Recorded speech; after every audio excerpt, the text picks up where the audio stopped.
আসসালামু আলাইকুম বন্ধুরা, আমি লিজা ফেরদৌস আঁখি। আজকে আপনাদের সাথে আরও একটি নতুন রেসিপি নিয়ে হাজির হয়েছি।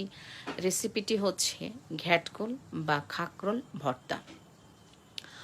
প্রথমে খাকরোল সুন্দর করে ছোট ছোট টুকরো করে তারপরে ভালো মতন ধুয়ে পানি ঝরিয়ে নিয়ে তাতে লবণ, পেঁয়াজ, কাঁচামরিচ দিয়ে ঢাকনা দিয়ে সেদ্ধ করে নেবেন।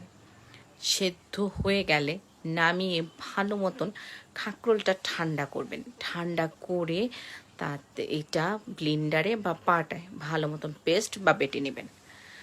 বাটা হয়ে গেলে তারপরে একটি পাত্রে তেল দিয়ে তেল গরম করে বেশি করে রসুন দিবেন। রসুনটা একটু লাল লাল হয়ে আসলে তার মধ্যে পেঁয়াজ দিবেন। পেঁয়াজগুলো যখন ভাজা ভাজা হয়ে যাবে তারপরে খাকরোলটা দিয়ে খুব করে নাড়তে হবে। নাড়তে নাড়তে নাড়তে নাড়তে যখন টোটালি ভাজা ভাজা হয়ে যাবে